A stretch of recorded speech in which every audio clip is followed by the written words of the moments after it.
Well, first of all, I want to thank all of you for coming to speak to us today. I know it's been an immensely traumatic time. We've seen your faces and heard you speaking as part of your campaigning, but of course, at the same time, you're all dealing with grief and loss, some of you of very close friends. I think there have been 17 funerals now held, so it's a very intense introduction to to death and to that process. Nikita, I know you're a senior. You have a friend who died, who was killed that day. How are you managing? How are your friends managing? Well, I've been trying to take my mind off it as much as possible. I've been speaking to the media. I've been doing interviews. I think the only way to get through it is to have some sense of accomplishment that my friend's death and the other 16 people's death wasn't in vain and it wasn't for nothing. Like, it's the only thing that we can do at this point. And I think it's important that we celebrate their lives in this way. And Melissa, we spoke last week. You just left, I think, the first of the funerals that were held. And in that moment, I think we realised even then that the conversation might turn very quickly to teachers and guns and the idea of arming teachers. Now, Delaney, you were in Melissa's class that day and took cover under her instructions inside the classroom.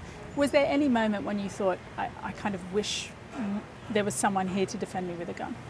Not for a single moment did I think that we would be safer if a teacher had a gun. There is no part of me that thinks that would solve anything, because that wasn't her focus. Her focus was getting us into a safe hiding spot and keeping us from being noticed. It was not getting into a shooting fight with another person. And there's just so many flaws that lie in that simple idea that it didn't even seem like a realistic possibility to me at the time, and it still doesn't. You're all nodding. Do you all agree with Delaney, or are any of you thinking, well, under certain conditions perhaps it would be appropriate? No, I agree with Delaney wholeheartedly. I don't think that having a teacher in a classroom would make any difference. The type of weapon that was used in our school, the AR-15, shot straight through the door. It could have, straight through the wall. So a teacher with a handgun wouldn't have made any difference, because he didn't go inside any of the classrooms. All of those shots that unfortunately killed our 17 classmates came from the halls, through the doors, through the walls. It wouldn't have made a difference, and I wouldn't have felt any safer. I mean, one of the very difficult details, among the many difficult details of what happened last week, is that we've now learned that there was a sheriff's deputy outside the building. Now, he is someone who was carrying a weapon, and he plays that role on campus. I mean, Melanie, you were quite close by. You were in the next building. While you were in lockdown, did it enter your mind at any point that there was someone at the school with a weapon who might be able to stop this? Well, I know that there was an armed guard on campus. I even saw him when I walked outside after the fire alarm was pulled. I even saw him with his gun drawn on a golf cart heading towards the freshman building. But now after hearing the fact that he just stood outside for 4 minutes and didn't even enter the building, now it almost seems pointless. If you're going to arm teachers and guards at the school, they might as well do something. Because if you arm teachers, they might do the same thing. They might not even try to help. So there's no circumstance under which any of you want... I think that just, if a trained professional, right, somebody who spent 33 years working for Broward Sheriff's Office was, I don't want to say unwilling or froze, because I don't know what the circumstances are, then what, a teacher who has maybe a few days training or a few weeks training, I think if a professional had a difficulty entering that building, I mean, in his mind, and he's hearing the shots, he must know that he's bringing a handgun, to a confrontation that is not even. And so, I can't speculate as to what was in his mind, but I mean, that makes me think, this whole argument about the only thing that stops a bad guy with a gun is a good guy with a gun, I mean, that sort of, throws that whole argument out the window, because here's a trained police officer who, for whatever reason, didn't enter that building. And so the idea of arming me, as if I'm going to enter that building too, I mean, it's just not, it's illogical. There has been a real focus on school security since last week, and a lot of politicians are embracing that idea. Indeed, the president has a real focus on that. Yeah. Now, he's also, I mean, he's been talking about something which is part of how a school at the moment defends itself against the idea of a school shooter, and that is active shooter drills. So the kind of lockdown that the school goes under. You have an alert. Can you explain to me how they work? Perhaps you, Susanna, what happens in those kind of code red situations? So for code red situations, really what we have is we have small windows in the doors of our classrooms. So our teachers were instructed to cover those like all the time, but it covers part of the room from view. So students are directed to go to the part of the room that's not visible through that slit in the window, and we're directed to hide, take cover, cover our heads, and we're also directed to go into the closet in the case that the classroom has one and that there's enough room for everyone. Let's just hear, the president has been talking himself about those active shooter drills today. Let's just hear what he's had to say. Active shooter drills is a very negative thing. I'll be honest with you. I mean, if I'm a child and I'm 10 years old and they say, we're going to have an active shooter drill, I say, what's that? Well, people may come in and shoot you. I think that's a very negative thing to be talking about, to be honest with you. I don't like it. I'd much rather have a hardened school. I don't like it. I wouldn't want to tell my son that you're going to participate in an active shooter drill. And I know some of them actually call it that. I think it's crazy. I think it's very bad for children. And I think what's your response to that? Do you think that these active shooter drills effectively save lives? Yes. You do? Do you all believe that it's something that in that moment's made you safer? Absolutely. Yeah. Okay. Can we move on to that? I mean, there are lots of other measures being discussed, among them a whole raft of gun laws, certainly more perhaps by you than by some of the politicians you've been meeting with. Before we begin this conversation, we have to talk about the Second Amendment, because it is the core principle that prevails in any conversation about gun laws in America. Now, you're all at high school, you know all about the American Constitution and the Second Amendment. Give me a bit of a sense of what the Second Amendment says. Yeah, so the Second Amendment, basically a lot of people know it as the right to bear arms. But if you look a little bit deeper into it, it was created so that people could keep and preserve a well-regulated militia during a time where the United States did not have a centralized military. But now that's not the case. You know, now the United States has a centralized military, and in fact, it's one of the largest militaries in the world. So the Second Amendment, a lot of people, you know, now they're arguing that it's a bit redundant. You know, it's not necessary. But the proponents of the Second Amendment, or defenders of the Second Amendment, indeed as they see themselves, would say that there is a political push by people after shootings like the Parkland shooting to use this kind of legislation to come and take away their guns. They believe the government is coming to take away their guns. You are, in a way, in the sense that don't you indeed want to take some guns out of circulation in America? I'd like to chime in on this. Again, the Second Amendment, it was made in the 1700s, starkly different world than what happens today. We didn't have these semi-automatic assault weapons and rifles, of these weapons. So if we actually take action about what we need to do, and that's saving lives, then we need to do it now. How many of you want an assault weapons ban? I mean, I would just add too, I mean, I'm allowed to drive a car, but there's all kinds of regulations on it. So, you know, the Second Amendment says you have a right to bear arms. Okay, but let's start talking about what do we want those guns to be? What do we want that to look like? No one's saying that you can't have a gun, but I think we have to look at, you know, what would you need an AR-15 for? Like in your regular everyday life, why do you need that? No one has answered that question or has even broached that question. But you would still describe yourselves as people who support the Second Amendment. Each of you individually support the right to bear arms. Sorry, go on. Everyone should definitely have the right to be able to protect their home, but no one needs an AR-15 in order to protect their home. To protect your home, you need a handgun or a pistol. There is no purpose that an AR-15 serves other than to kill people. Delaney, what were you going to say? What we've been saying time and time again is we're not trying to take away guns from the people who we know can keep their handguns and their rifles. Our intention is to keep guns from falling into the hands of people like this shooter, people who are not stable, who are not in the place to own and possess a firearm. That is our intention here. We're not taking away guns from those who can handle having a gun. And if you are so desperate about it, if it is that horrible to you to imagine life without a gun, there seems to be some sort of reevaluation that needs to take place there of what your priorities are. And I would also like to point out, we already have infringements on the Second Amendment, and this is what I talked to lawmakers about on Monday. Basically, we already have an age requirement. Our own governor today said that age requirement is going to be moved from 18 to 21. Indeed. Certain types of weapons are already banned, so why can't we move it further just to save lives? Because as Melanie said, it's just this type of weapon, the AR-15, is just meant to kill people or kill things, you know. So if we get rid of them, it would really save lives in the long run.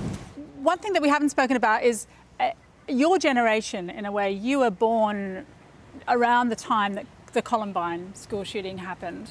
And I'm guessing you were in your early teens, is that right, when Sandy Hook happened? Yeah, I was Yes. 12. I was 12. You were 12. I was 12 as well. And you were 12 as well. So do you remember that moment as a 12-year-old?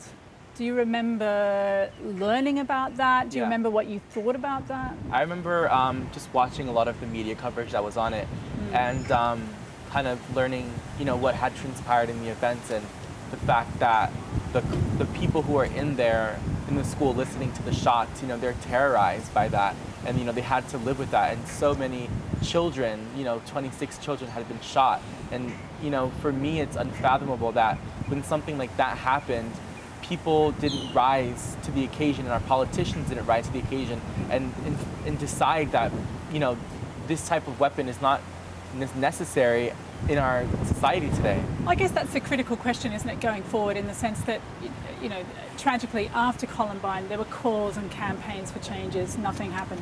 After Sandy Hook, there were calls and campaigns for changes, nothing happened. I mean, we were here in Orlando nearly 2 years ago, another mass shooting in a nightclub, 49 people killed, again, campaigns for the same kind of thing, and nothing happened. I wonder, what do you think makes you different? Where do you think you can be successful, where perhaps people in your position weren't before?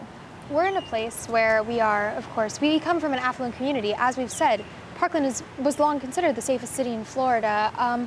Many of us, I personally, came to Stoneman Douglas because it was a better school. I moved to go to a better school. It has a great reputation. It has a great reputation as a very good educational system. So we are in a place where we are privileged enough to be educated, to know what we're talking about.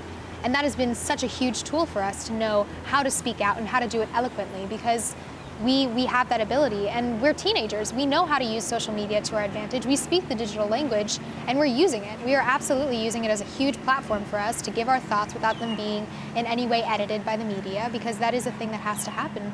But we're using our platforms, we're using our knowledge, we're using our status as victims, the people who are directly affected, in ways that haven't been used before.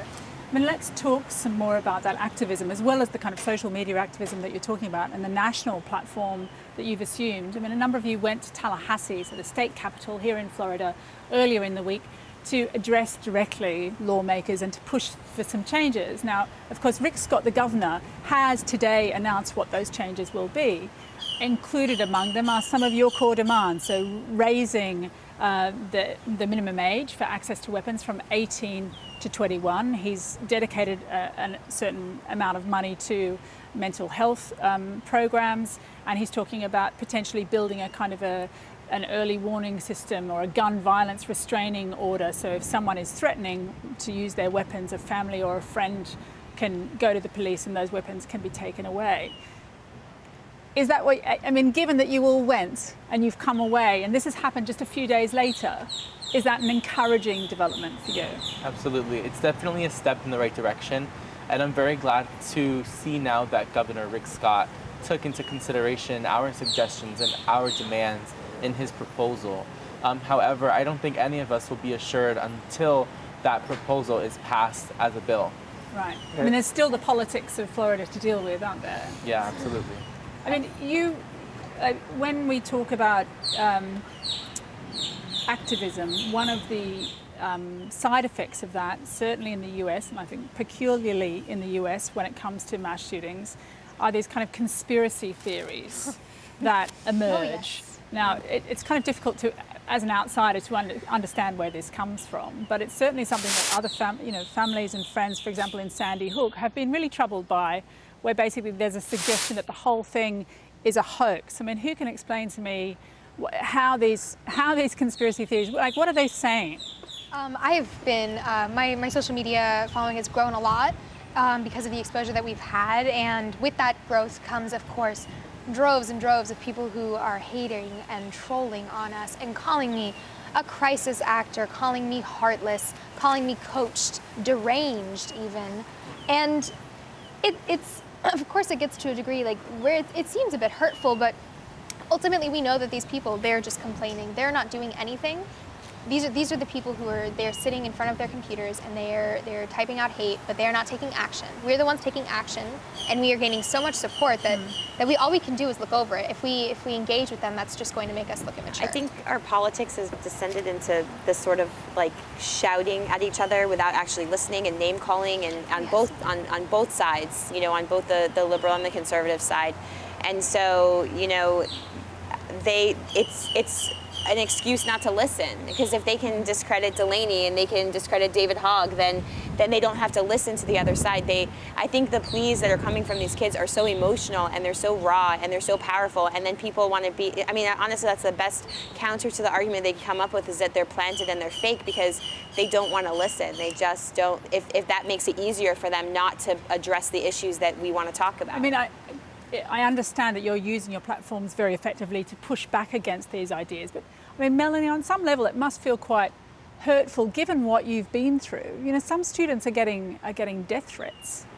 I mean, I've never heard of students getting death threats, and honestly, I am not hurt at it at all. I think people just happen to be surprised at how articulate and well-spoken the students of this generation are. You know, I don't think they were expecting millennials and Gen Z students to be as intelligent as they've proven to be, and I think accusing them of being crisis actors is their only way that they can really explain that. Something interesting that I saw was it was one of the shows that I was watching. They were talking about the crisis actor situation, and they said, you can't say these things to real people and not be heartless, not be cruel. But if they aren't real, then there's no guilt there. There's no realization that, wow, the things that I'm saying are so wrong and so abhorrent that I am a bad person. So these people are using it almost as a shelter. So to Melissa's point, you don't need to have the argument about guns if none of it is real. Because it's not real, it's all made up, so we don't even have to talk about it. I mean, if we're going to talk about guns, we should also talk about the National Rifle Association. Now, the NRA have become, certainly in your campaign, a real target, and certainly kind of breaking that linkage between the NRA and politicians. I mean, why is that so important, do you think, Nikita, that should happen? I mean, our government is filled with corruption and money, and the politicians are more likely to listen to interest groups and big corporations than they are to listen to their constituents and their delegates. And I think that's an idea that betrays the foundations on which our democracy was created. And it's important for us to speak out against that and to lessen the hold of interest groups and corporations on the government as much as possible. Isn't there an underlying issue, though, in the sense that a lot of people choose to vote for NRA-backed politicians because they're Second Amendment proponents and they want the politicians who are going to protect their Second Amendment rights? So the NRA might make that relationship slightly more easier, make it easier to vote for these people, but they reflect a critical mass of opinion, certainly in this state and many other American states. I believe that a politician can support the Second Amendment without being funded by the NRA, because being funded by the NRA means that it is not their policies, it is not their platform, but it is the platform of an organization that is backed by millions of dollars. That is what it is. You can vote for a politician that supports the Second Amendment, that supports reasonable gun laws, and will protect your rights, but they don't have to be funded by the NRA. That is our goal here, to make them realize that that is corruption in its very definition. Yeah, and I think it's even more complicated than that too, because there are subset of voters that vote on that particular issue, and the way in some of our states that the districts are drawn in such a way so that there are more conservatives in one area, and so that different politicians can hold on to different areas and keep their seats. So I think it's even more complicated, even just beyond the money. That comes into play as well. Yeah. Can I ask you briefly, because we're going to have to finish soon, but you're going back to school next week, or the school is reopening. I know it reopened for teachers today. I mean, how do you feel about that? Is there a desperation about trying to get back to a sense of normalcy, or are you worried? I think it's really important for us to go back to school because it's all part of the healing process, and seeing our friends and seeing our teachers in the environment which we were there for 3 years, and I refuse to let one day and one killer ruin my 3 years and my 4 years that I spent at Stoneman Douglas. Suzanne, what are you feeling? Just really in general, you can't let this one person ruin your experience at a high school I've made so many memories at, and I want to graduate from Marjory Stoneman Douglas, and I'm determined to do so. And if you don't go back to school, I understand if some people don't choose to, but I think you're letting the killer win, and we just can't do that.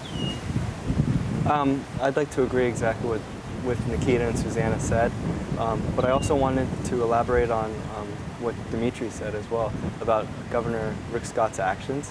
And this is a good first step, but we have to understand that this could happen anywhere, not just at schools. So until that our politicians acknowledge that the problem is with guns, not just with the other issues, then this could happen again. Is the activism going to have to take a backseat when you go back to school? No. I don't think No? it's, I mean, No. I was Isn't it over yet, huh? I was at school today and talking to some of the teachers, and I'm pretty sure that all our focus from here on out is going to be on encouraging the kids' activism. We've talked about how the curriculum is probably going to be suspended. I mean, we don't really know because there's no sort of like guidebook for like how you go back to school after this happens to you. But that's one of the things we've been talking about is like the kids want to be involved and they want to be active, and I think that's where we're going with everything we do this year.